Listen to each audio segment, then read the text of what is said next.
ونبينا وحبيب قلوبنا وطبيب نفوسنا وشفيع ذنوبنا أبي القاسم المصطفى محمد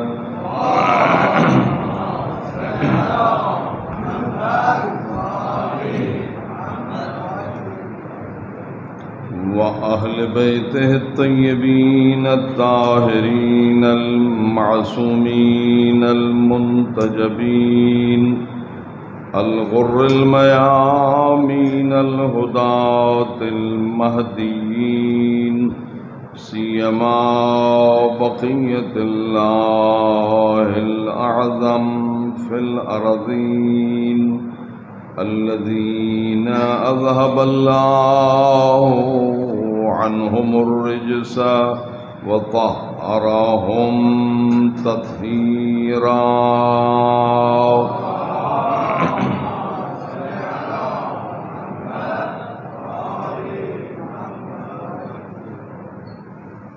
ورحمة الله على شيعتهم ومحبيهم أجمعين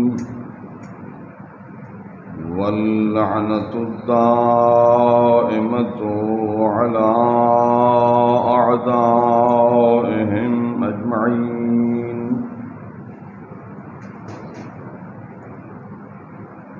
أما بعد فقد قال الله الحكيم في محكم كتابه وهو أصدق القائلين وقوله الحق. بسم الله الرحمن الرحيم. والكاظمين الغيظ والعافين عن الناس والله يحب المحسنين.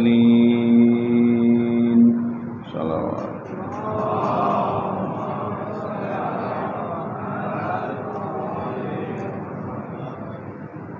سب سے پہلے آپ سب بزرگوں اور برادران احباب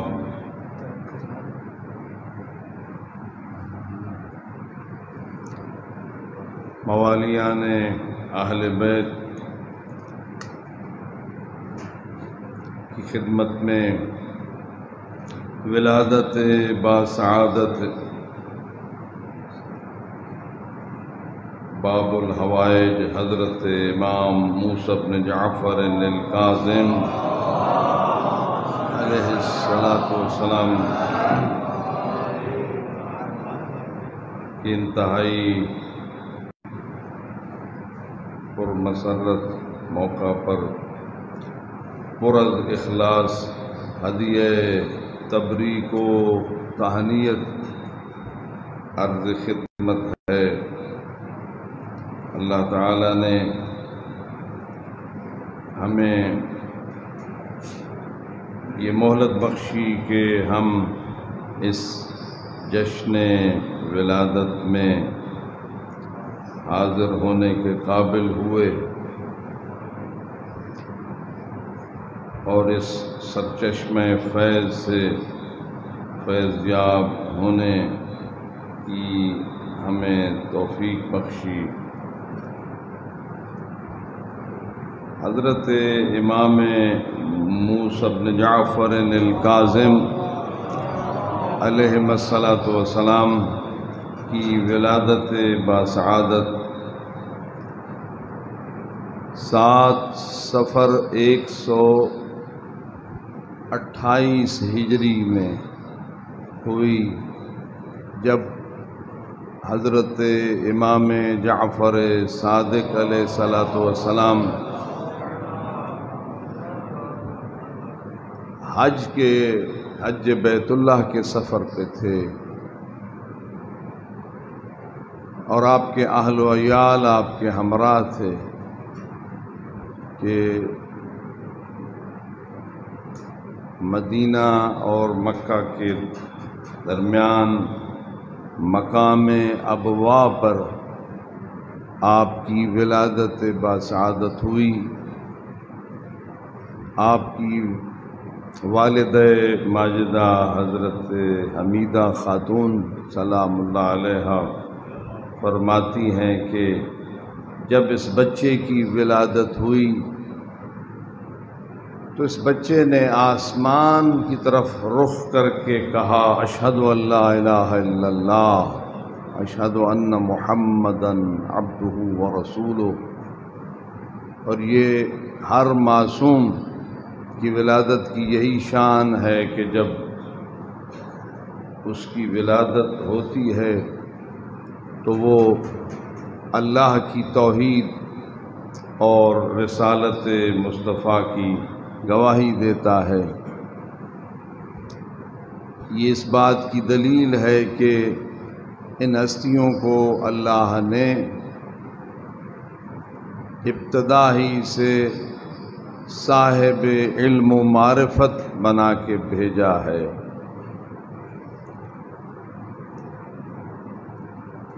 اور عصمت کا معنی ہی یہی ہے کہ وہ خاص علم اور معرفت کی معراج کو کہتے ہیں، جس کی بنیاد پر معصوم اللہ کی بندگی اور اطاعت میں سبقت کرتا ہے اور اس کی معصیت اور نافرمانی سے اس طرح نفرت کرتا ہے جیسے ہم نجاست اور غلاظت سے نفرت کرتے ہیں۔ بس گویا مقام عصمت و طہارت وہ اللہ کی طرف سے علم و معرفت کی ان انتہائی بلندیوں کا نام ہے۔ صلوات پڑھیں۔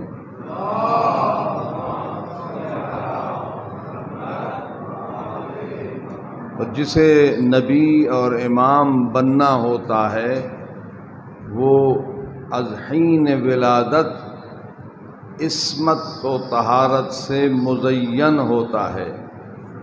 یہ تشیع کا اٹل اور ناقابل تردید اعتقاد ہے،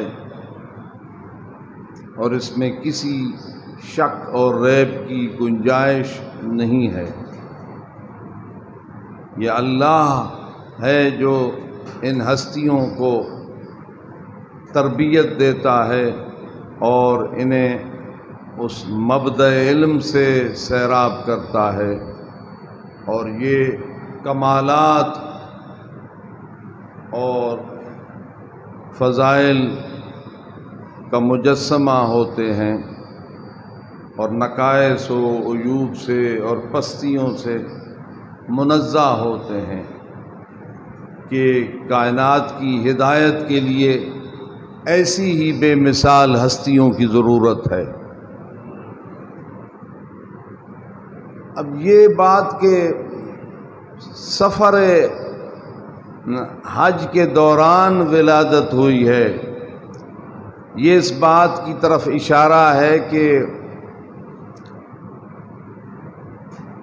ائمہ معصومین علیہم السلام اس سفر حج بیت اللہ کو کتنی اہمیت دیتے ہیں، حتیٰ کہ آپ کی خواتین اس عالم میں جبکہ شکم میں بچہ ہے اور پھر بھی وہ حج کے اس مشکل سفر کو اختیار کرتی ہیں، اور دوران سفر ہی یہ اس پاکیزہ ہستی کی ولادت ہوتی ہے۔ اس لیے اس مقدس عبادت کے لیے اتنی اہمیت اختیار کرنا اور اہتمام کرنا یہ ہمارے لیے باعث درس ہے کہ ہم اللہ کے گھر کی زیارت اور اس کے طواف اور اس کے حج اور عمرہ اور اس عظیم الشان عبادت کے لیے ان عوارض کو بھی خاطر میں نہ لائیں اور اللہ کی عبادت کے لیے مشکل کو برداشت کریں. جیسا کہ ابھی آپ ہیں کہ آپ نے میٹھی نیند کو قربان کیا ہے اور صبح کی نماز میں حاضر ہوئے ہیں کہ وقرآن الفجر ان قرآن الفجر کان مشہودا، کہ یہ جو وقت ہے یہ وقت من اوقات الجنہ ہے. جسے جنت چاہیے وہ فجر کے وقت بیدار رہے. کہ کو جنت نہیں چاہیے، سب کو چاہیے، تو پھر شیعہ تو کم از کم اس وقت بیدار ہوتا ہے کہ مولائے کائنات امیر المومنین امام المتقین علی ابن ابی طالب علیہ السلام نے ارشاد فرمایا اسی فجر کو خطاب کر کے کہ گواہ رہنا، علی نے ہمیشہ تجھے طلوع دیکھا ہے، طلوع ہوتے دیکھا ہے، لیکن تو نے علی کو کبھی سوتا ہوا نہیں پایا. حقیقت یہی ہے کہ بنی اسرائیل جب مصر سے نکلے اور پھر اللہ نے ان کو دریائے نیل سے راستے بنا کے گزارا اور آل فرعون اپنے لشکر کے ساتھ غرق نیل ہوا، اتنے بڑے بڑے احسانات اور یہ معجزات و کرامات. پھر وہ صحرا میں پہنچ گئے گھر بار اور وطن چھوڑ کے، تو ان کو پیاس لگی تو موسیٰ علیہ السلام نے عصا مارا چٹان پر اور پھر 12 چشمے جاری ہوئے. انہیں بھوک لگی تو پھر آسمان سے من و سلوہ نازل ہوئے. یہ من و سلوہ کب نازل ہوتے تھے؟ یہ صبح کے وقت نازل ہوتے تھے. یہ ویلا فجر کے وقت یہ، اور جو بیدار ہوتا تھا اسے مل جاتا تھا اور جو سوتا رہتا تھا وہ محروم رہ جاتا تھا. اگلی صبح تئیں انتظار فرمائیے. بس یہی ہے کہ اسی لیے یہ اتنا اہم ہے کہ اس وقت طلوع فجر سے لے کر طلوع آفتاب تک نہ جائیں روزی کی تلاش میں، نہ جائیں، بلکہ خدا سے مانگیں. یہ اتنی اہم بات ہے. تو اس لیے دنیا بھی لینی ہے تو یہی وقت ہے، آخرت لینی ہے تو یہی وقت ہے. تو لیکن ہم جس فاسد اور باطل نظام کے نیچے دبے ہوئے ہیں، اس نے تو ہمارے دن اور رات کے اوقات کو نابود کر دیا ہے. اب ہمارے لیے جو راتیں ہیں وہ دن ہیں اور دن جو ہیں وہ راتیں ہیں. کہ 2 بجے سوتے ہیں اور پھر 2 بجے جاگتے ہیں، اور ان کے نئی نسل کے نظام الاوقات میں صبح کا وقت نہیں ہے. تو یہ دنیا سے بھی محروم ہیں، آخرت سے بھی محروم. کہ خود پوچھیں صحت کے جو ماہرین ہیں، میڈیکل کے جو ماہرین ہیں، ان سے بھی پوچھیں کہ صحت کے لیے صبح کا وقت جیسا کوئی وقت ہو سکتا ہے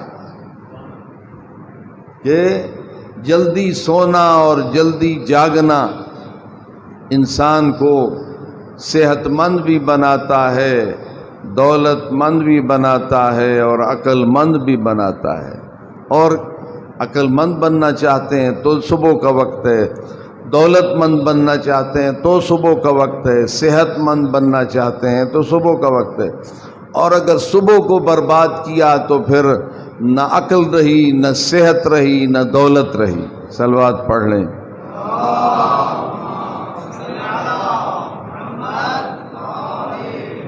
اور ان نمازوں میں صبح کی نماز کا جو امتحان ہے وہ یقیناً سخت ہے، اور یہ اس وقت کو رکھ کے اس خالق فطرت نے فطرت کے تمام تقاضوں کو پورا کیا ہے، اور فطرت کے تقاضوں میں یہ ہے کہ اپنی لذتوں کو چھوڑ کر مشکل برداشت کرنے سے کامیابیاں حاصل ہوتی ہیں۔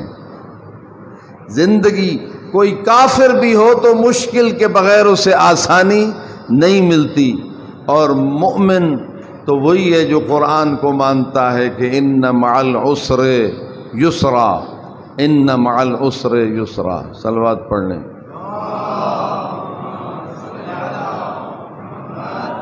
ایک مجھے سفید ریش بزرگ ملے اور انہوں نے مجھے بتایا کہ میں مہینہ دو یہ تھوڑا عرصہ اس مدرسہ میں رہا اور پھر میں بھاگ گیا، نوجوان تھا، فوج میں بھرتی ہوا اور پھر مجھے بس وہیں رہا۔ اب میں ریٹائرڈ ہو چکا ہوں، بڑھاپے کی اس منزل پہ ہوں، لیکن میں نے جو نماز مدرسہ میں پابندی کرنے کا سیکھا تھا وہ آج تک میں نے نہیں چھوڑی۔ تو اس طرح ہے، یہ معمولی چیزیں نہیں ہیں۔ اس وقت تو تکلیف ہوتی ہے، لیکن اس کے ثمرات ہیں جو جاری و ساری ہیں پوری زندگی میں بھی اور موت کے بعد بھی اور ہمیشہ کے لیے۔ یہ جو اللہ کے دین کا نظام ہے یہ ہمارے لیے وہ بے انتہا برکات لاتا ہے۔ اب آپ نے جو مجھے بٹھا دیا ہے اس ہستی کی کے ذکر کے لیے کہ یہ تو وہ ہستیاں ہیں کہ سفینہ چاہیے اس بحر بے کراں کے لیے، کہ ان کا ذکر اور ان کی سیرت اور ان کی تعلیمات کو بیان کرنا، کہ بچپن میں آپ نے جو اپنے علم کے جوہر دکھائے ہیں، اور یہ بھی ایک طریقہ ہے کہ آئندہ آنے والے امام کی عظمت کو پیش کرنے کے لیے پہلے والا امام جو ہے وہ بعد والے امام کے بچپن میں ہی اس کو پیش کرتا ہے اور وہ اپنے علم کے جوہر دکھاتا ہے۔ تو کتنے مقامات ہیں کہ جہاں حضرت امام جعفر صادق علیہ الصلاۃ والسلام نے بڑے بڑے علماء اور ان کے مشکل ترین سوالات کے لیے خود جواب دینے کی بجائے اپنے لخت جگر امام موسیٰ کاظم علیہ السلام کو ارشاد فرمایا، اور انہوں نے ان کے ناطقے بند کر دیے، اور ان میں وہ بھی شامل ہیں جن کو لوگ اپنا امام اور اپنے فرقے کا یا اپنے مسلک کا پیشوا مانتے ہیں، وہ بھی جن میں ابو حنیفہ بھی ہیں، ابو یوسف بھی ہیں۔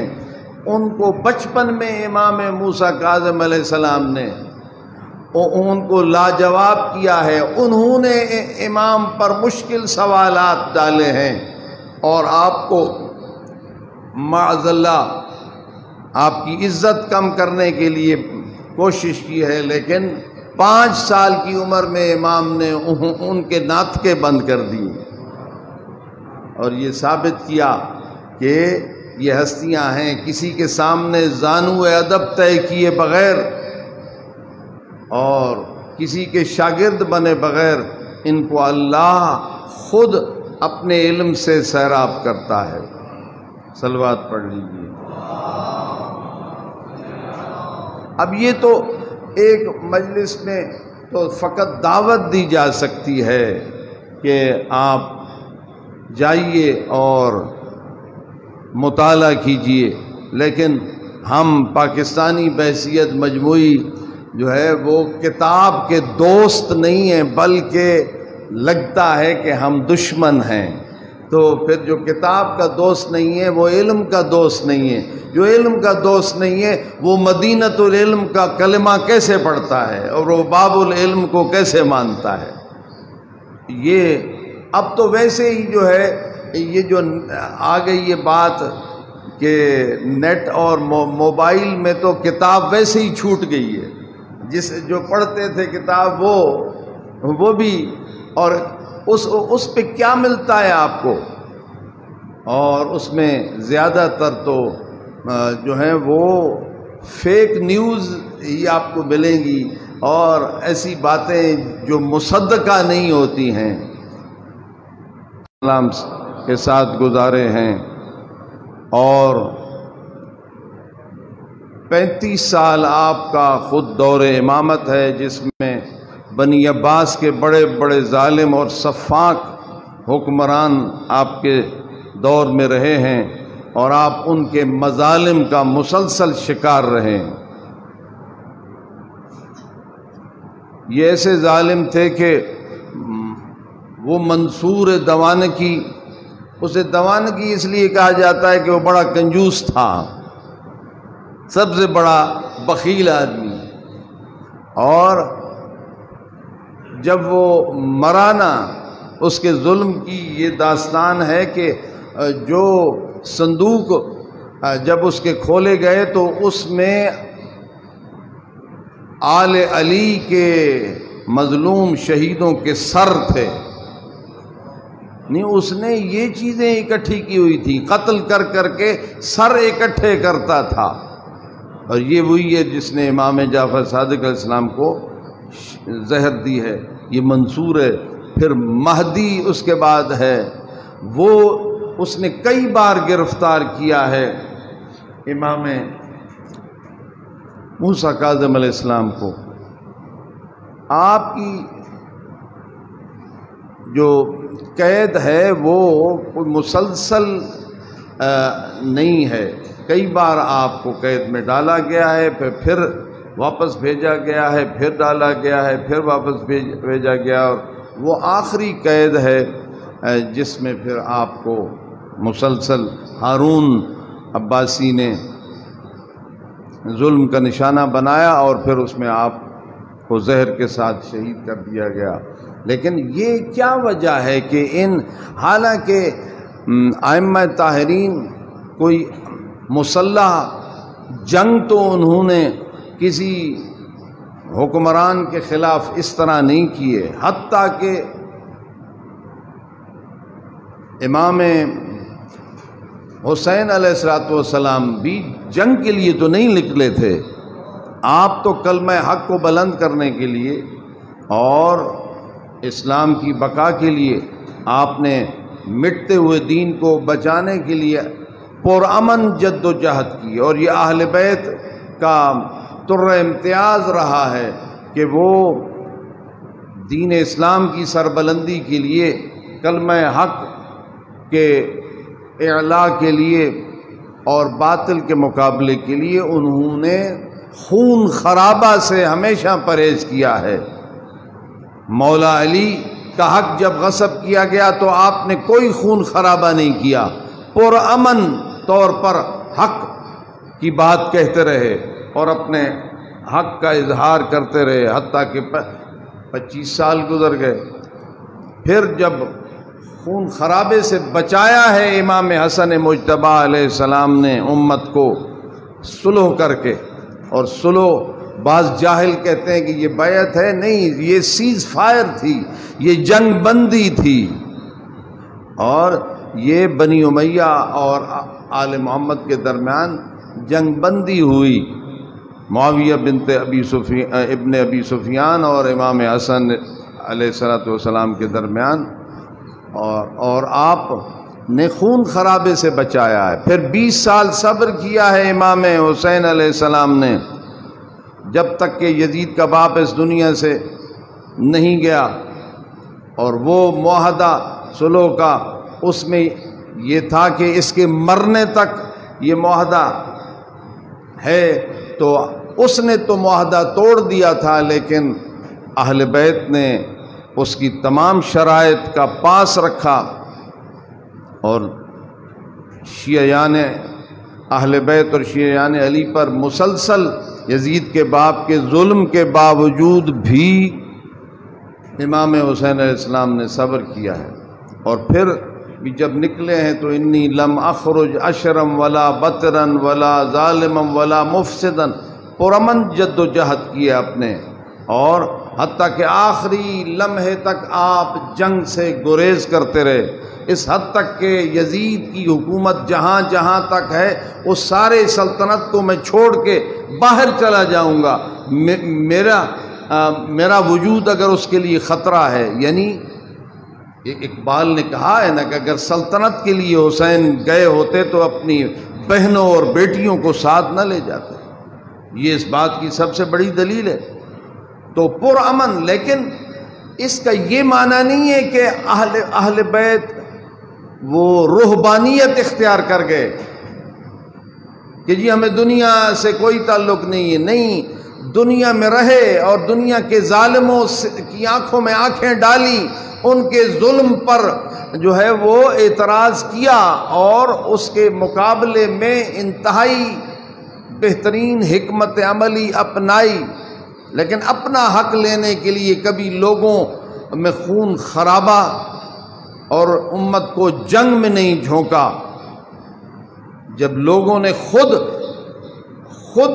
پسند کر لیا تھا، خود بیعت کر لی تھی مولا علی کی، تو جن کو اقتدار کا لالچ تھا انہوں نے جنگ چھیڑی، اور ایسی چھیڑی جنگ جمل سے مسلمان کو قتل کرنا شروع کرتا ہے، اور آج تک مسلمان کا خون بہا رہا ہے۔ یہ ساری ذمہ داری ان پر ہے جو علی کو برداشت نہ کر سکے، اور جنگ جمل سے پھر جنگ صفین اور نہروان، اور بات چلتی آج تک ایسا ہو رہا ہے۔ لیکن یہ آل محمد ہیں جنہوں نے خون خرابے سے بچایا ہے، حتیٰ کہ غیروں کے تسلط سے بچایا ہے۔ آپ روم کا سکہ چلتا تھا مسلمانوں میں، اور وہ زمانہ امام محمد باقر علیہ السلام کا وہ آپ کے سامنے ہے۔ آپ نے کس طرح اسلامی سکہ جاری کیا اور روم کو شکست دی۔ آج آپ بھی تو کیوں امریکہ کے نیچے ہیں کہ امریکہ کا سکہ چلتا ہے، جب اس کا سکہ ہٹ جائے گا اور آپ صرف اپنے سکے پر بھروسہ کریں گے تو پھر اس کے ماتحت نہیں رہیں گے۔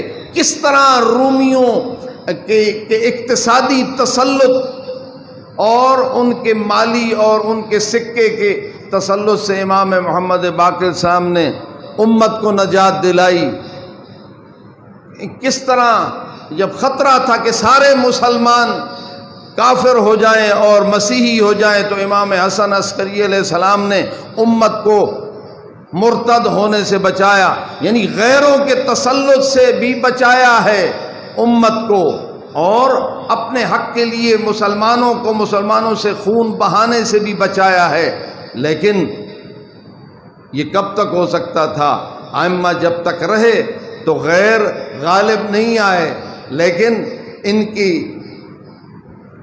ان ظالم اقتدار کے لالچیوں کا نتیجہ یہی نکلا کہ پھر یہ اتنے کمزور ہو گئے کہ پھر غیر غالب آئے، ہوں تھوڑی سوچ ہی ختم تھی گئی ہے مسلمانہ دی گئی کہ نہیں اسائیں آزاد تھی سکتے ہیں، کہ نہیں اسائیں غالب آ سکتے ہیں، حالانکہ پیدا ہوئے تھے آپ کس لیے؟ اللہ نے دین بھیجا تھا کس لیے؟ لِيُظْهِرَهُ عَلَى الدِّينِ كُلِّهِ۔ اللہ نماز دئی پوچھسی تا روزے دئی پوچھسی، حج تے زکات دئی پوچھسی، اے پوچھسی کہ میں تا دین بھیجا ہے جو ہر دین تے غالب آوے، اے رسول تے اوندا دین تساں کیا کریں دے رہے ہو؟ تساں خوش رہے ہو؟ ہاں، ملا کو جو ہے ہند میں سجدے کی اجازت، ناداں یہ سمجھتا ہے کہ اسلام ہے آزاد۔ آج آپ دیکھتے ہیں کہ امریکہ جو ہے وہ تسلط رکھتا ہے نا عراق پہ، ٹھیک 100 سال پہلے برطانیہ نے اسی طرح قبضہ کیا تھا عراق پہ، تو جو وہ انگریز کمانڈر تھا وہ گزر رہا تھا تو اذان کی آواز آئی. اس نے ترجمان سے پوچھا یہ کیسی آواز ہے, یہ کیسی آواز ہے؟ اس نے کہا کہ یہ مسلمانوں کو عبادت کے لیے بلا رہے ہیں. وہ انگریز پوچھتا ہے کیا یہ جو آواز آ رہی ہے لاؤڈ سپیکر پر, اس سے ہمارے اقتدار کو تو خطرہ نہیں ہے؟ تو اس نے کہا نہیں, آپ کے اقتدار کو خطرہ نہیں ہے. تو اس نے کہا پھر ان کو اجازت ہے. بس یہی ہے, یہ اللہ اکبر جب علی ابن ابی طالب بلند کرتے ہیں تو پھر کفر کے ایوان لرزنے لگتے ہیں. ہاں, یہ ہماری یہ صدائیں, ان سے ظالم کو کوئی خطرہ نظر نہیں آتا. لیکن پھر بھی مجھے داد دینا پڑتی ہے کہ ٹھیک 100 سال پہلے, ٹھیک 100 سال پہلے نجف کے علماء نے جہاد کیا تھا, جس میں آیت اللہ العظمیٰ سید محسن الحکیم اپنی جوانی کے زمانے میں انگریزوں کے خلاف جہاد میں میدان میں آئے تھے. اور ٹھیک 100 سال بعد جب قاسم سلیمانی ابو مہدی مہندس کو ٹرمپ کے حکم سے قتل کیا گیا ہے تو عراق کی پارلیمنٹ جو ہے وہ امریکہ کی فوجوں کو عراق سے نکل جانے کی بات کرتی ہے اور متفقہ قرارداد پاس کرتی ہے. یعنی جتنا پروپیگنڈا کیا جائے, دھوکہ دیا جائے, ظلم کیا جائے, قومیں جو ہیں صدیاں ان کو ماتحت رکھا جائے, پھر بھی وہ آزادی کے لیے انگڑائی لیتی ہیں اور پھر اٹھ کھڑی ہوتی ہیں. لیکن تھوڑا جہا اپنے اتنے غور کروں, ساڑھے اتنے جڑا ہے نا کتی 100 سال غیر حکومت مغل کرتے رہن وال انگریز کرتے رہن, افغان تو آندے رہن, مغلستان تو مختلف ممالک سے آتے رہے تھے. اساں تو میرے خیال ہے ہون عادی ہو گئے کہ غلامی کے. تو جو تھا نا خوب بتدریج وہی خوب ہوا کہ غلامی میں بدل جاتا ہے قوموں کا ضمیر. اللہ نے موسیٰ نام رکھا تھا نبی اور ائمہ نے, اور مقابلے میں جو سب سے بڑا طاغوت تھا جس نے سب سے زیادہ ظلم کیا ہے اور جس کے مقابلے کی وجہ سے زہر ملا ہے امام موسیٰ کاظم علیہ السلام کو, اگر انہیں ساڑی طرح لا تعلق رہن دے تو انہاں کو ظالمہ کو انہاں کو قتل کرن دی لوڑ کیوں آئی؟ ان کو اپنے نجس اقتدار کے بارے میں ائمہ تحرین سے ہمیشہ خطرہ رہتا تھا. خاموش رہتے تب بھی خطرہ, بولتے تب بھی خطرہ. یہ جو اسماعیلی آپ کے پاس ہیں, یہ شش امامی, یہ اسماعیلی کیوں کہلاتے ہیں کہ یہ حضرت امام جعفر صادق علیہ السلام کے بیٹے حضرت اسماعیل کو امام مانتے ہیں, امام موسیٰ کاظم علیہ السلام کو امام نہیں مانتے. حالانکہ امام جعفر صادق علیہ السلام کی زندگی میں حضرت اسماعیل کا وصال ہو گیا تھا اور ان کی وفات ہو گئی تھی. آپ نے اپنے برجستہ شاگردوں اور صحابیوں اور اپنے شیعوں کو بلا کے گواہی دلائی تھی کہ دیکھو میرا یہ بیٹا وفات پا گیا ہے. اس وقت تو حیران ہوتے تھے. آپ نے کئی بار ان سے یہ گواہی قائم کی. غسل سے پہلے, غسل کے بعد, جنازے سے اور نماز سے پہلے, نماز کے بعد, دفن کرتے وقت بھی دیکھو یہ کون ہے, یہ میرا بیٹا اسماعیل ہے. بعد میں پتہ چلا کہ کچھ لوگ پیدا ہو گئے, انہوں نے کہا کہ وہ حضرت اسماعیل جو ہیں وہ زندہ ہیں, غائب ہو گئے ہیں, اور آج تک پھر وہ پتہ نہیں کتنے امام انہوں نے بنا لیے ہیں. یہ جو آغا خانی ہیں یا بورے ہیں, ان کی آگے قسمیں بن جاتی ہیں. حالانکہ سنی شیعہ کتابیں چھلک رہی ہیں کہ رسول اکرم صلی اللہ علیہ وآلہ وسلم نے فرمایا کہ میرے 12 خلفاء ہیں, نہ 12 سے زیادہ ہیں نہ 12 سے کم ہیں. اور یہ بات طے شدہ ہے تمام سنی شیعہ کہ ہاں کہ وہ 12 ہیں. اب آپ بتائیے کہ جو 12 سے زیادہ مانتے ہیں وہ بھی جھوٹے ہیں اور جو 12 سے کم مانتے ہیں وہ بھی جھوٹے ہیں.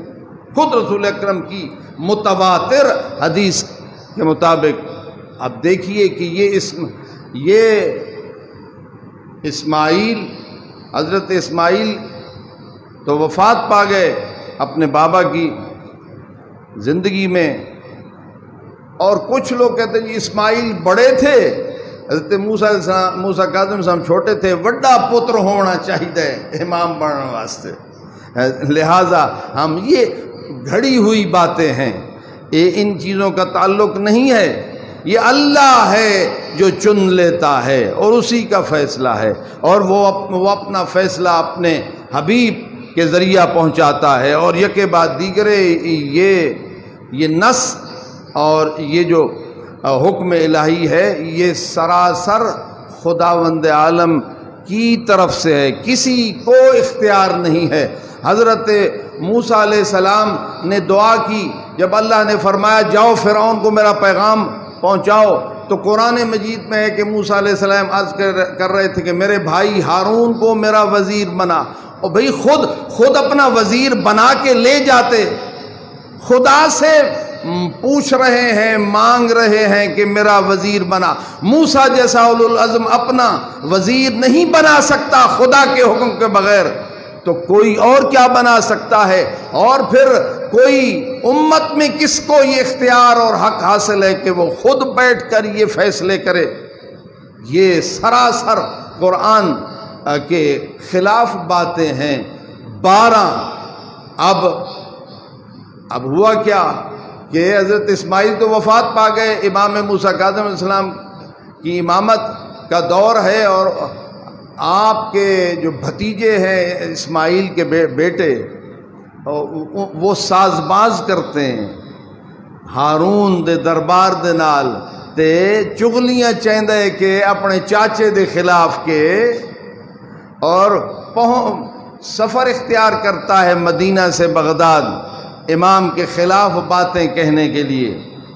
آپ کو تو پتہ ہے کہ یہ کیوں جا رہے ہیں، لیکن وہ اپنے ظاہر تو چھپاتے ہیں۔ آپ نے فرمایا کہ میں تمہیں نصیحت کرتا ہوں کہ میرے خون میں ہاتھ مت ڈالو، میرے خون میں ہاتھ مت ڈالنا۔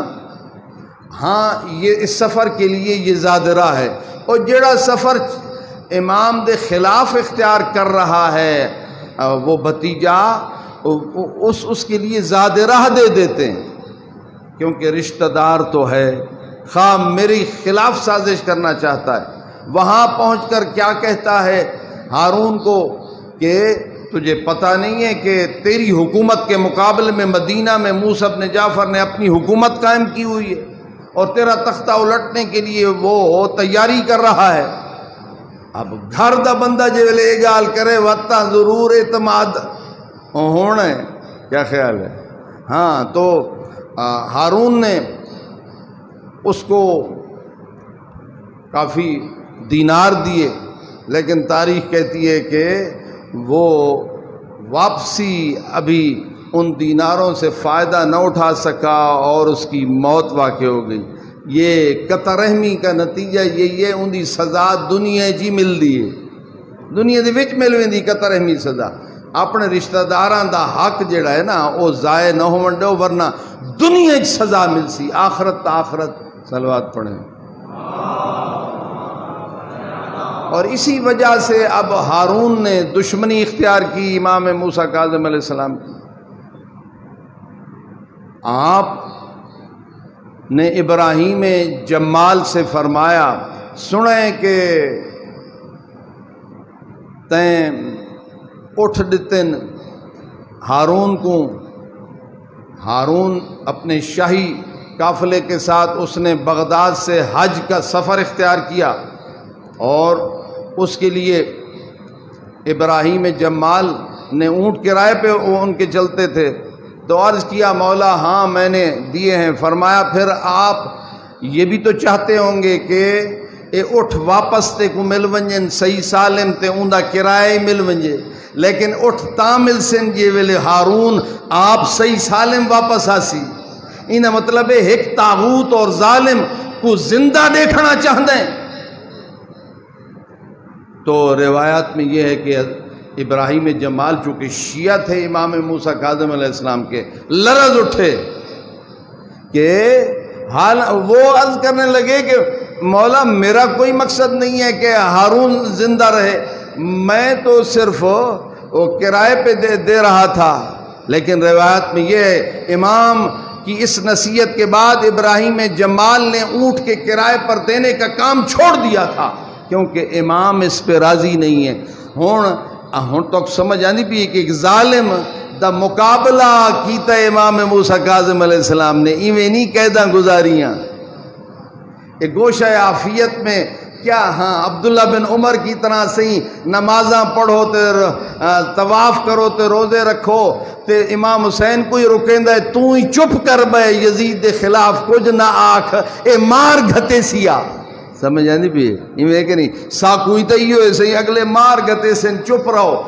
لیکن ائمہ جو ہیں ان کی اگر خاموشی ہے تو وہ بھی در حقیقت ظلم کے خلاف ہے، اور جب بولتے ہیں تو وہ ظلم کے خلاف ہے۔ اس لیے بہترین حکمت عملی کے تحت ائمہ نے انداز تبدیل کیا ہے، لیکن کبھی ظالم حکمرانوں کے ساتھ سودا بازی نہیں کیے، اور کلمہ حق جہاں موقع ملا ہے اسے بلند کیا ہے۔ منصور دربار لگائے بیٹھا ہے، اور اس نے بلایا ہوا ہے امام جعفر صادق علیہ السلام کو بھی، تو ایک مکھی آ کر اس کی ناک پہ بیٹھ جاتی ہے۔ وہ دربار بادشاہ ہے، اور ظاہر ہے مکھی کتھا باندھی ہے آپ کو پتہ ہے، اور وہ اس کو نفرت ہوتی ہے، پھر وہ اس کو ہٹاتا ہے، کچھ دیر کے بعد پھر آ کے بیٹھ جاتی ہے، اور اس کو بہت ناگوار ہوتا ہے۔ تیسری بار پھر اس کے ناک پہ بیٹھتی، سارا دربار دیکھ رہا ہے، تو فوراً وہ غصے میں آ کر کہتا ہے امام صادق آل محمد علیہ السلام کو کہ ابن رسول اللہ، یہ اللہ نے مکھی کیوں پیدا کی ہے؟ پہلی تک گالے بنا کو کیوں نہیں پوچھتا، فرزند رسول کو کیوں پوچھتا ہے؟ پتہ ہے کہ دانائے راز یہی ہیں، کائنات دے راز ہی ہو جانا دیں کہ اللہ مکھی کیوں پیدا کیتی ہے۔ بھرے دربار میں امام جعفر صادق علیہ السلام فرماتے ہیں کہ اللہ تعالیٰ نے مکھی اس لیے پیدا کی ہے کہ بھرے دربار میں تجھ جیسے ظالم کو ذلیل و رسوا کر دے۔ یہ وہ ہستیاں ہیں کہ جن کے دل میں کسی ظالم کا ڈر نہیں ہے۔ افتخار عارف نے خوب کہا ہے نا کہ حسین تم نہ رہے تمہارا گھر نہ رہا، مگر تمہارے بعد ظالم کا ڈر نہ رہا۔ دیکھیے یہی لوگ تھے، امام حسین تنہا کیوں مارے گئے؟ لوگ ڈرتے تھے موت سے، لیکن جب امام حسین شہید ہو گئے تو پھر لوگوں میں موت کا ڈر ختم ہو گیا، ظالم کا ڈر ختم ہو گیا۔ عراق اٹھا، حجاز اٹھا، مدینہ اٹھا، انہوں نے جانیں دے دی، موت کی آنکھوں میں آنکھیں ڈالی کہ حسین کے بعد اب موت کا ڈر نہیں ہے، ظالم کا ڈر نہیں ہے۔ آل محمد اس طرح ظالموں سے ڈرنے والے نہیں، اگر کبھی چپ رہتے ہیں تو خون خرابے سے بچنا چاہتے ہیں، ورنہ تو لیکن اس کے باوجود جب ظالم نظام ہے تو اس میں امام موسیٰ کاظم علیہ السلام یہ بھی دیکھتے ہیں کہ اس ظالم نظام میں اپنے ماننے والوں کا تحفظ کیسے کریں۔ اس کے لیے وہی ابراہیم جمال کو روکتے ہیں کہ ہارون کو کرائے پہ اونٹ نہ دو، اور خود علی ابن یقطین جیسے جلیل القدر اپنے شاگرد کو وزیر بنواتے ہیں، حکم دیتے ہیں کہ تم وزارت عظمیٰ اختیار، وزیر اعظم بنو۔ کیوں؟ تیرے اس نظام کے اندر ہمارے وفادار ہونے چاہیے تاکہ ہمارے شیعہ جو ہیں وہ پامال نہ ہوں اور ان کے حقوق جو ہیں وہ ادا کیے جاتے رہیں۔ یہ آپ کی وہ حکمت ہے۔ لیکن ایک مرتبہ جو علی ابن یقطین سے ملاقات کرنے کے لیے آپ کا ایک شیعہ اس کے دروازے پہ جاتا ہے اور وہ کسی وجہ سے ملاقات نہیں کرتا، ایک وقت گزر جاتا ہے کہ علی بن یقطین بغداد سے حاضر ہوتے ہیں، دروازے پہ دق الباب کرتے ہیں، غلام آتا ہے، پوچھا کون؟ کہ علی بن یقطین ہیں۔ تو اندر جاتا ہے، واپس جواب لے کے آتا ہے کہ مولا فرماتے ہیں کہ محبوب صحابی اور اتنے مہربان ہیں علی بن یقطین پہ، اور کتنے مقامات پر دشمنوں سے آپ نے ان کو بچایا ہے، لیکن یہ کیا وجہ ہے کہ اب ملاقات کے لیے وقت نہیں ہے؟ تو عرض کیا میرا قصور کیا ہے، میرا جو جرم ہے میں اس کی معافی چاہتا ہوں۔ آپ نے فرمایا میرا ماننے والا تیرے دروازے پہ گیا تھا، تیرے پاس اس کے لیے وقت نہیں تھا، اب میرے پاس تیرے لیے کوئی وقت نہیں ہے۔ اب عرض کیا کہ میں تو اس جرم کی معافی چاہتا ہوں، لیکن اب فرمایا کہ معافی تو تب ہو جب وہ معاف کرے جس کا حق تو نے ضائع کیا ہے۔ تو عرض کیا وہ تو کوفہ میں ہے اور میں مدینہ میں ہوں۔ آپ نے فرمایا معافی مانگنا چاہتا ہے تو انتظام ہم کر دیتے ہیں، کہ میں بالکل معافی مانگنا چاہتا ہوں۔ تو آپ نے فرمایا کہ جاؤ جنت البقیع میں ایک ناکہ بیٹھی ہوگی اور اس پہ سوار ہو جاؤ اور جاؤ پھر عراق کوفہ میں معافی طلب کرو، پھر واپس آنا۔ ناکہ پہ سوار ہوتے ہیں اور ناکہ پھر پرواز کرنے لگتی ہے، اور چشم زدن میں وہ کوفہ پہنچ جاتے ہیں۔ رات کے وقت اس کے دروازے کو کھٹکھٹاتا ہے اور وہ دروازے پہ آتا ہے، دیکھتا ہے کہ ہارون کا وزیر اعظم، پتہ ہے ہارون کتنا بڑا بادشاہ ہے، وہ افریقہ، ایشیا، سینٹرل ایشیا، یورپ دے کئی ممالک مل کے ایک سلطنت ہے، اس کا اتنا بڑا طاقتور وزیر اعظم ہے اور میرے دروازے پہ آیا ہے، یہ کیا ماجرا ہے؟ کہا کہ میں معافی مانگنے آیا ہوں، تو میرے دروازے پہ آیا تھا، میرے پاس اس وقت میں نے تجھے وقت نہیں دیا تھا، اب میں امام کی خدمت میں گیا ہوں، امام مجھے وقت ملاقات کا نہیں دیتے، اب میں آیا ہوں معافی مانگنے کے لیے۔ اس نے کہا یہ کون سی بات ہے؟ ہاں ایک کتنے وڈے لوگاں دے کول ایویں لوگ ویندن تے او نہیں پوچھ دے، یہ کیڑی وڈی گال ہے؟ تو اس لیے یہ آپ وہ تو ہو گئی، بات ختم ہو گئی۔ کہا نہیں مجھے تم معاف کرو، اس نے کہا میں نے معاف کیا، اس نے کہا نہیں معافی کے لیے ثبوت چاہیے۔ کہا کون سا ثبوت چاہتے ہو؟ کہا ثبوت یہ ہے کہ میں زمین پہ اپنا چہرہ رکھتا ہوں، تو اپنے قدموں مٹی سے آلودہ قدم کو میرے چہرے پہ رکھ تاکہ میری انا ختم ہو اور یہ ثبوت لے کر جاؤں امام کی خدمت میں۔ اتنا ٹکے ٹکے دے عہدے دار جڑے نا انہاں دے پیر زمین تے نہیں نکل لگ دے۔ اسی لیے فرمایا امام موسیٰ کاظم علیہ السلام نے ظالم حکومت دی نوکری حرام ہے مگر جائز تھی سکتی ہے جڑے ویلے تو کفارہ دے میں، وہ کفارہ اے ہے ساڈے منن آلیاں دا خیال رکھ تاں تیری نوکری جائز ہے، ورنہ جائز کوئی نہیں۔ صلوات پڑھیں۔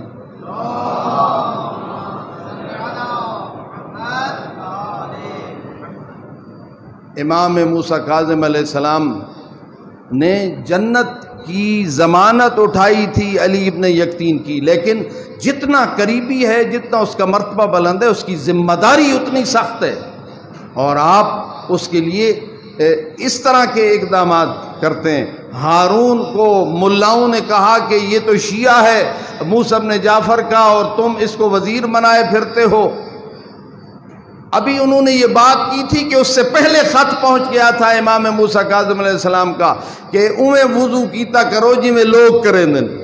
ہارون نے چھپ کر جب نماز کے وقت حضرت علی بن یقطین کا خود وضو کرتے دیکھا تو ایویں وضو پہ کریں دیں جی میں مارکا کریں دیں، او جڑا ہے نا کوڑے مارے ان مولویوں کو کہ تساں میڈے اور میرے وزیر دے درمیان پھوٹ پاؤنا چاہتے ہو۔ یہ بچایا ہے امام نے، پہلے یہ امام کے امام ہونے کی سب سے بڑی دلیل یہ ہے کہ وہ لوگوں کے دلوں میں جو باتیں ہیں ان کا پہلے سے علم رکھتے ہیں۔ بڑے بڑے لوگ جو پہلی مرتبہ ملنے آتا ہے، امام اندر سے اس کا نام لیتے ہیں، او پہلی دفعہ او آئے کہ نہیں ملاقات نہیں تھی، او امام اوندا تے اوندے باپ دا نا دے کے او کو آواز دین دین، او آدھن اے میرے دل دیاں گالی جان دے، یہ ہوتا امام ہے۔ امام جو ہے اس کی سب سے جو برتری یہی ہے کہ وہ علم رکھتا ہے جو کسی کے پاس نہیں ہے، اور کسی کہیں استاد کو نہیں ملتا وہ علم، کہیں کتاب وچ نہیں ملتا۔ یہ وہ باتیں ہیں کہ جو آسمان سے ان کو عطا ہوتی ہیں، اور اس کے بے شمار واقعات ایسے موجود ہیں۔ امام علیہ السلام کی عبادت کا یہ عالم ہے کہ قید خانے میں دعا کرتے ہیں کہ اے پروردگارا میں منگدا رہا کہ میں کو فرصت عطا کر جو رج کے تیری عبادت کراں، تے میں کو زندان دیتا ہے، تیرا شکر ہے جو ہون میں فارغ تھی کہ تیری عبادت کریں نا۔ اور سجدے میں جب جاتے تھے تو یہ کہتے تھے اللہم انی اسألک الراحۃ عند الموت۔ امام جو خود حجت خدا ہے لیکن یہ دعا سجدے میں کرتے تھے کہ پروردگارا موت کے وقت مجھے راحت عطا فرما۔ آپ کی عفت و پاک دامنی کا یہ عالم ہے کہ ہارون جتھائیں قید رکھے ہا امام کی شخصیت سے وہ متاثر ہو جاتے تھے اور کہتے تھے ایو جی پاک ہستی کو اساں اپنے کول قیدی نہیں سے رکھیں دے۔ کتنے مقامات پہ وہ اس نے زندان کو تبدیل کرنا پڑا، بالآخر اس نے سازش کی کہ امام کو بدنام کیا جائے۔ ایک فاحشہ طائفہ اور بدنام زمانہ عورت کو اس نے زندان بھیجا کہ آپ پہ تہمت لگائی جائے اور آپ کو بدنام کیا جائے۔ لیکن وہ جو وہاں پہنچی اس نے کیا دیکھا کہ ایک نحیف بدن ہے، کہ زندان میں جس کا بدن گھل گیا ہے، بدن پہ گوشت نہیں ہے، لیکن وہ عبادت میں اس طرح مشغول ہے کہ مسلسل عبادت، مسلسل سجدے میں۔ وہ کہتی میں جتنا وقت وہاں رہی ہوں ایک لمحہ کے لیے امام عبادت سے فارغ نہیں ہوا اور میری طرف توجہ نہیں کی ہے۔ میرے اوپر آپ کے اس روحانی جلال و جمال کا اثر یہ ہوا ہے کہ میں نے بھی سر سجدے میں رکھ دیا۔ گئی تھی ہاں امام پر تہمت کا ذریعہ بننے اور امام کو برائی میں معاذ اللہ ملوث کرنے کے لیے، اور اس کی ضمیر پہ چوٹ لگتی ہے امام کی پاک دامنی اور امام کی عبادت سے، اور اس کے اندر وہ انقلاب پیدا ہوتا ہے کہ وہ توبہ کر کے پلٹتی ہے۔ امام علیہ السلام کی شخصیت عجیب ہے کہ آپ گزر رہے ہیں اور ایک جگہ ایک گھر میں گانے ناچنے کی آواز آ رہی ہے، اتنے میں اس گھر سے ایک کنیز آتی ہے، کوئی کوڑا کرکٹ باہر پھینکنے کے لیے۔ آپ اس سے پوچھتے ہیں یہ کس کا گھر ہے؟ کسی آزاد کا گھر ہے یا غلام کا گھر ہے؟ بندے کا گھر ہے یا آزاد کا گھر ہے؟ تو وہ کہنے لگی آزاد کا گھر ہے۔ آپ نے فرمایا ہاں اگر یہ بندہ ہوتا تو پھر ایسا نہ کرتا۔ اب اندر گئی تو جو مالک تھا اس نے پوچھا اتنی دیر کیوں لائیے؟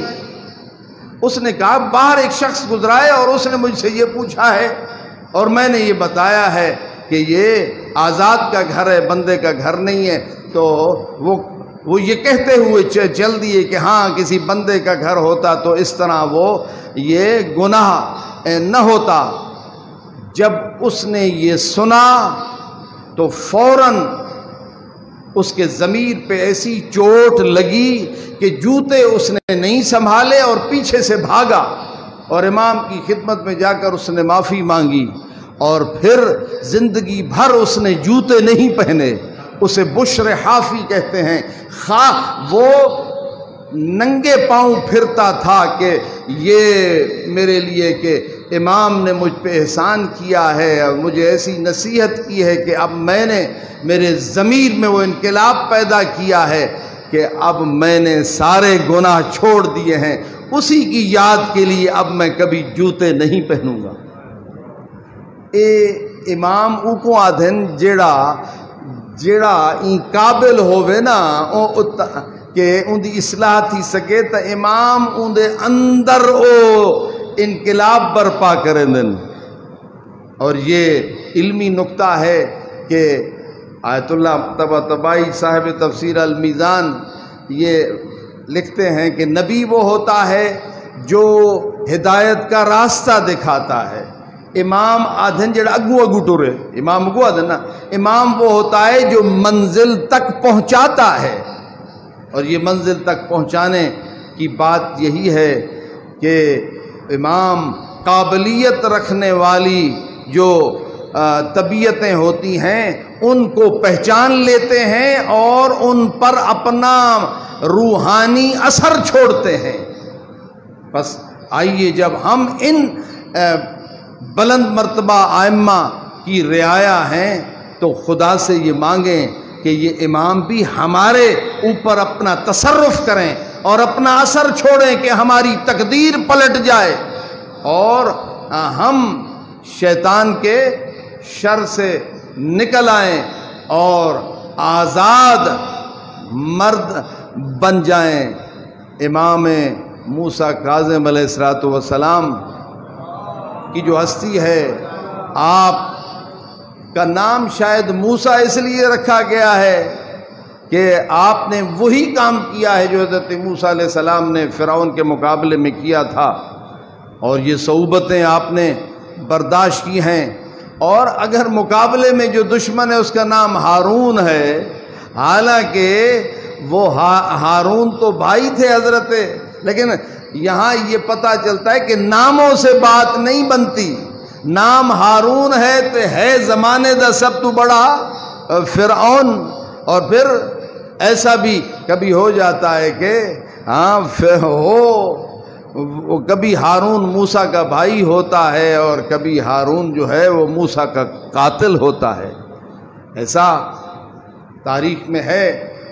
پس امام موسیٰ کاظم علیہ السلام کی شخصیت کو بیان کرنے کے لیے تو بہت کچھ درکار ہے۔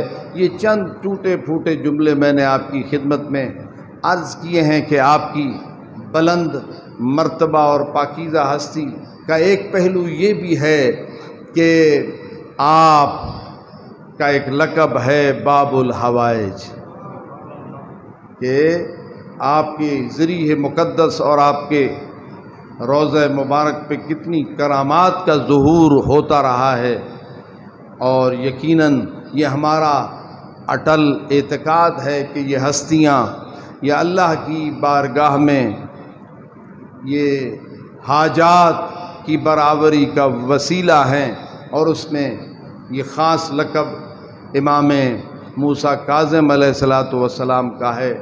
اس لیے ہم ان کا توسل کرتے ہیں اور ان کی باعظمت ترین ہستی کے وسیلہ سے خدا کی بارگاہ میں یہ التجا کرتے ہیں کہ اللہ اس محفل کو بابرکت بنائے اور ہمیں قرآن و اہل بیت سے تمسک عطا فرمائے اور ہمیں وہ پاک دامنی عطا فرمائے جو امام موسیٰ کاظم علیہ السلام نے اختیار فرمائی، اور وہ استغنا عطا فرمائے جو امام علیہ السلام نے اختیار فرمایا، اور وہ علم و معرفت کی بلندیاں نصیب فرمائے جس کا یہ امام سرچشمہ ہیں، اور پھر ہم ظالم کے مقابلے میں اسی طرح ثابت قدم رہیں اور ظالموں کے خلاف حق کی سربلندی کے لیے جو مصیبتیں آئیں وہ اسی طرح برداشت کریں جیسے کہ اس مظلوم امام نے برداشت کی ہیں، اور آپ کو مسلسل زندانوں میں ڈالا جاتا رہا ہے، لیکن آپ نے کبھی ان ظالموں کے سامنے سر جھکانے کے لیے اقدام نہیں کیا اور ہمیشہ اپنے حق پہ ڈٹے رہے ہیں۔ پس شیعہ وہ ہے کہ جو ہر زمانے میں حکمت و دانائی کے ساتھ ہمیشہ حق پہ قائم رہے اور ظالموں کے مقابلے میں جہاں بھی موقع ہو تو کلمہ حق کو بلند کرے اور اس کے لیے زندان قبول کرے اور شہادت بھی قبول کرے۔ یہ یہاں سے پتہ چلتا ہے عیش عشرت واسطے اہل بیت دا کلمہ نہیں پڑھیا، اہل بیت آپ مصیبتہ اٹھا گئے تا انہوں نے منن والے جو ہیں وہ بھی اسی راستے پہ ہیں۔ یا کبھی ہمیں دشمن کی طرف سے دھمکی ہوگی یا کبھی قید ہوگی اور یا کبھی شہادت کی منزل آئے گی۔ شہادت ہے مطلوب و مقصود مومن، نہ مال غنیمت نہ کشور کشائی۔ اسی لیے امام جعفر صادق علیہ السلام نے فرمایا کہ جو غیبت کا زمانہ ہے وہ اتنا طویل ہوگا، اس میں ہمارے ماننے والوں پر ظلم بڑھتے چلے جائیں گے اور ان کی مصیبتیں بڑھتی چلی جائیں گی، اور اس میں کئی ایسے ہوں گے جو برداشت نہیں کر سکیں گے اور ہمارا راستہ چھوڑ دیں گے اور ثابت قدم نہیں رہیں گے۔ ان کو گمراہ کیا جائے گا کہ اتنا لمبا عرصہ تھی کہ اگر امام ہوندا تا آ ویندا۔ تو پاکستان نوجوانوں دے وچ اے گمراہی شروع تھی چکی ہے۔ ایک نجف تے قوم میں رہن والا اپنے آپ کو عالم سمجھن والا انہیں پاکستان دے نوجوانوں دے وچ اے گمراہی شروع کر چھوڑیے کہ صحیح اے 12واں جڑا ہے ہوندا تا آ گیا ہوندا، اے سب ڈکوسلا ہے۔ یعنی ہر آنے والا دن یہ غیبت کا دور ایسا ہے، ہر آنے والا دن مشکل ہے۔ صبح کے وقت انسان مومن ہوگا، شام کو مرتد ہو جائے گا، شام کو مومن ہوگا، صبح دین کو چھوڑ جائے گا، اور ہاتھوں پہ انگارہ لے کر چلنا آسان ہوگا لیکن ایمان بچانا ہر روز آپ دیکھتے ہیں نئی باتیں ہیں، نئی بدعتیں ہیں، نئی گمراہیاں ہیں، نئے فرقے ہیں، جو اٹھتا ہے اپنی مرضی کا دین گھڑ لیتا ہے۔ اس لیے آئیے آج بھی قرآن اور اہل بیت ہمارے لیے پناہ گاہ ہیں اور ہم نہ چھوڑیں ان کو۔ ان کے ایک ایک فرمان میں، ایک ایک سیرت میں ہدایت کی روشنی موجود ہے۔ قرآن آج بھی اسی طرح ہدایت کرنے والا ہے۔ یہ 14 آج بھی ان کی سیرت ہمارے لیے آج بھی اسی طرح ہدایت کا سرچشمہ ہے۔ دائیں نہ جائیں، بائیں نہ جائیں، کدھر بھی نہ جائیں، بلکہ جب بھی کوئی مشکل آپ کو دیکھتے ہیں گمراہی پھیل رہی ہے اور مختلف باطل راستے ہیں اور نئی باتیں ہیں ہر وقت، تو آئیے قرآن کو سینے سے لگائیں، 14 کی تعلیمات کو سینے سے لگائیں، اور آپ کو پھر کبھی شیطان اپنے پھندے میں نہیں پھنسا سکے گا کہ ان عبادی لیس لک علیہم سلطان۔ ہاتھ بد کے آکھیا شیطان ابلیس نے کہ میں تیرے مخلصین کو نہیں گمراہ کر سکتا، تے اللہ ہی فرمائے جڑے میرے ہیں نا خالص، اے شیطان تیرا انہاں دے اتے غلبہ نہیں، اللہ دے واسطے تو خالص ہو ونج تو دنیا دا کوئی شیطان تے کو گمراہ نہیں کر سکتا۔ آئیے چھوڑیں باتوں کو، لیکن اتنا سمجھے کہ ہر ممبر تے آون والے کو تسا جو اہل بیت دا ترجمان سمجھ گنو تے اتھا ہی مصیبت ہے۔ ممبر تے آون واسطے جڑا ہے نا تسا کوئی کرائٹیریا تے رکھے نہیں، تو کو تے جڑا چس دی گال کرے او کو آدھو یہ تہاڈا پیشوا ہے، نہیں، چس نہ دیکھیں، آپ معیار کو پرکھیں۔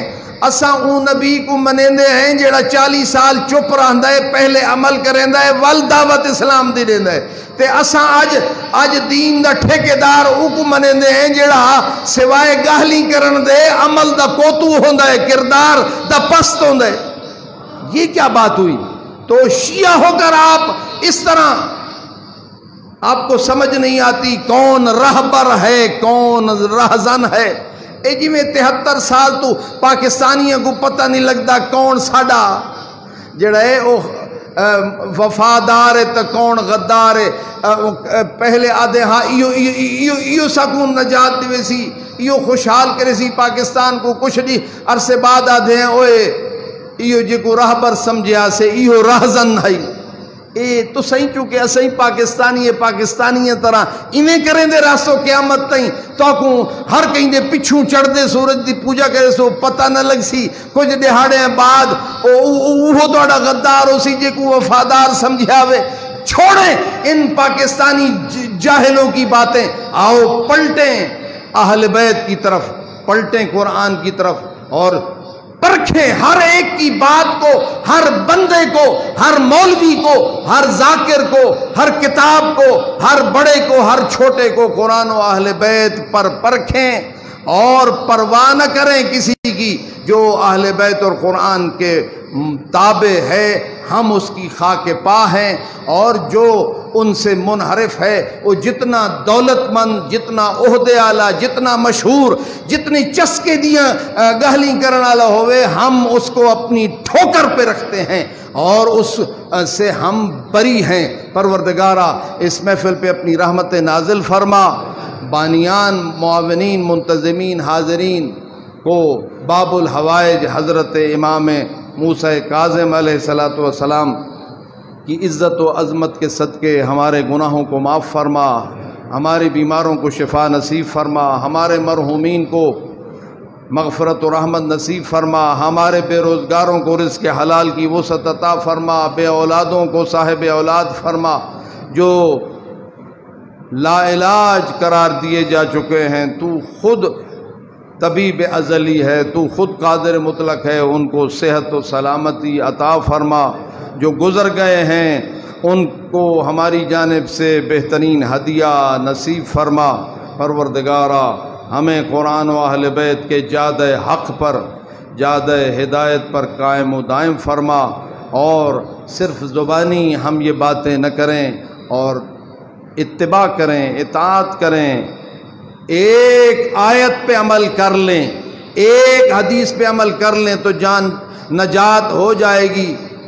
کافر مسلمان ہوتا ہے، رسول پاک صحابی کو کہتے ہیں اسے قرآن سکھاؤ، وہ جب اسے آیتیں پڑھتے پڑھتے کہتا ہے من یعمل مثقال ذرۃ خیرا یرہ ومن یعمل مثقال ذرۃ شرا یرہ، وہ پوچھتا ہے یہ کیا پڑھا ہے تو نے؟ کہا کہ یہ قرآن کی آیت ہے. اس نے کہا بس میرے لیے کافی ہے.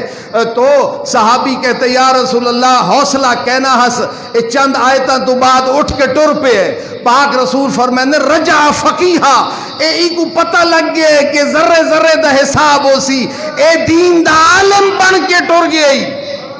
سمجھ آندی پئی ہے؟ جے نصیحت پاویں عمل کریں تا ہکو آیت کافی ہے، ایک حدیث کافی ہے، ورنہ 6666 آیتاں ہیں، 45,000 حدیثاں ہیں، اے موجود ان تے میڑے اتے کوئی اندہ اثر کہیں نہیں. سمجھ آندی پئی ہے؟ پروردگارہ ہمیں وہ دل عطا فرما جو قرآن سے متاثر ہوں، جو اہل بیت کی تعلیمات سے متاثر ہوں، اور ہم جو مانتے ہیں، جو کہتے ہیں اس پہ عمل کریں. پروردگارہ کسی نے امام موسیٰ کاظم علیہ السلام سے پوچھا کہ وہ کون سا بہترین عمل کون ہے؟ فرمایا جو قبول ہو جائے. پوچھا وہ قبول کیسے ہو سکتا ہے؟ فرمایا جب ایمان ہو. پھر فرمایا ایمان سراسر عمل کا نام ہے، دل نال تصدیق بھی عمل ہے، زبان نال اقرار بھی عمل ہے، اور اعضاء نال ان دے مطابق اپنے آپ کو ڈھالنا یہ بھی عمل ہے. اے اپنے ایمان دا سودا نہ کر، اور عمل تو بغیر ایمان دا دعویٰ جھوٹا ہے. اے امام ہکو فرمانی اگر اندو تے عمل کر گھنوں تا کافی ہے کہ لیس منا من لم یحاسب کل یوم. امام موسیٰ کاظم نظام فرمایا جیڑا ہر روز اپنا حساب نہ کرے، محاسبہ نہ کرے، وہ ہم میں سے نہیں ہے. سادہ کہنی، شیعہ کہنی، یہ تری ہر روز اے نہ دیکھے میں کرنا کیا ہے تے میں کیتا کیا ہے، تے اپنی نیکیاں نہ گنے، اپنی برائیاں کو آپ دیکھے. جیڑا وہ ان دی برائی دسے ان دا شکریہ ادا کرے، غصہ نہ کرے. وہ دوست بناوے جیڑا ان دے عیب دسیں دے. کلی جا بہ کے اپنی برائیوں کو خود دیکھے، اپنا حساب و کتاب جو نہیں کرتا وہ ہم میں سے نہیں ہے۔ ایک فرمان کافی ہے، پھول کی پتی سے کٹ سکتا ہے ہیرے کا جگر، مرد ناداں پر کلام نرم و نازک بے اثر۔ اسا جڑے مولوی ہیں نا سا کوئی بیماری لکھ دیے، اسا کتاب پڑھ دیں نا اسا دے لوگاں کو دسے سو اوے اپنے واسطے کیڑی شے پڑھی ہے، قرآن اپنے واسطے پڑھ اور حدیث اپنے واسطے پڑھ، پہلے خود اپنے واسطے۔ مجھے یاد ہے کہ والد صاحب قبلہ کے ساتھ میں گھر میں اکیلا بیٹھا تھا، میں نے کہا آپ جو ہمیں پڑھاتے ہیں خود عمل کرتے ہیں۔ اکیلا بیٹھا تھا ان کے ساتھ کو، اور انہوں نے تنہائی میں غضبناک ہو کر کہا تو مجھے کہتا ہے کہ میں نیک پاک ہوں، تو نے میرے استاد کو نہیں دیکھا، تو نے اسے دیکھا ہوتا تو پتہ چلتا کہ نیکی کسے کہتے ہیں، تقوی کسے کہتے ہیں۔ جڑا کلی جاتے اپنے پتر دے سامنے جڑا ہے نا پتر کو نیک آکھے تے او کو چنگا نہ لگے، ای کو آدھن نیکی۔ ہاں جڑا کوئی تیری تعریف کرے تو خوش نہ تھیویں، ای کو آدھن تقوی۔ آرہیں تو مخلص کوئی نہیں۔ امام جعفر صادق صاحب فرمایا کہ تو پوچھے نا تقوی کیڑی شے، فرمایا تقوی ہے تیری کوئی تعریف کرے تے تو خوش نہ تھیویں۔ کیا خیال ہے؟ تے تو آپ ودا کوشش کریں جو لوگ تیری تعریف کریں، والدس ول تو کی ہو جاؤ سے۔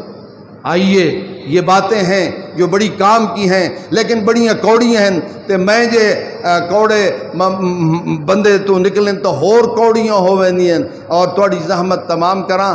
اللہ ہمیں اس نشست کے بدلے ہمیں اپنی رحمت کا مستحق قرار دے، اپنے فضل و کرم کا مستحق قرار دے۔ امام موسیٰ کاظم علیہ السلام کی نظر کرم اور نظر عنایت کا مستحق قرار دے، اور وہ ہماری سفارش کریں اور ہماری شفاعت کریں، اور ہماری حاجات ان کی توسل سے پوری ہوں، مشکلات آسان ہوں۔ پریشانیوں کا دور ہے اور مشکلات ہر روز بڑھ رہی ہیں، اور جنہ تو سکھ نال سمویندے تے کو پتہ کہیں نہیں تیرے ارد گرد 40 گھران دی کیا حالت ہے۔ آج وہ زمانہ آ رہا ہے کہ لوگ نانے جویں سے بھی اب بیمار ہیں، دوا کوئی نہیں، اور کئی ہیں جنہ کو اپنی چھت کوئی نہیں، کئی ہیں جنہ کو روٹی پوری نہیں تھی، کہیں ہاں ایسے خاندان ہیں لیکن لوگوں کو بتاتے نہیں ہیں۔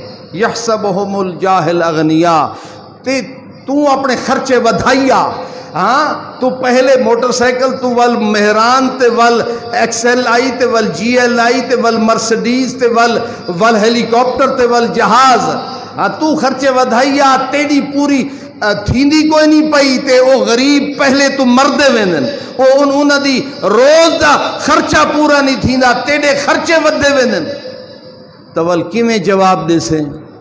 یہ ائمہ سے پوچھ جن کی پشت پہ نشانات ہوتے تھے، رات کو کلے آپ ونج کے غریباں تئیں سب کچھ پچا آندے ہن، تے لوگوں کو پتہ ہی کوئی نہیں ہوندا، لوگوں دی عزتی بحال رہے۔ اے نہیں تعاون اسلامی، میں آپ کو نصیحت بھی کرنا چاہتا ہوں، کوئی آوے منہ چپا کرے تو ان تے شک کریں تو آنکھیں او تو جھوٹ پہ بولیں دیں، اور یہ باتیں یہ میں نہیں مانتا ان باتوں کو، کہیں دی عزت پامال کر کے دا تو گھر ہی بھر دینے، میں نہیں مانتا اس نیکی کو۔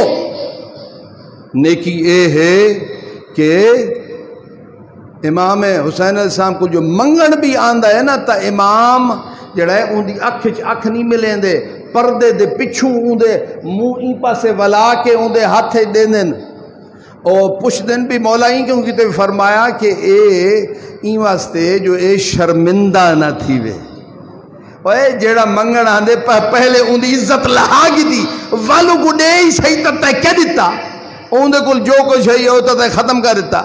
لہٰذا یہ بڑی نازک باتیں ہیں، ہر کوئی میں اہل کہ نہیں تو کتھوں اہل بن گئے، سمجھ آندی پیوے؟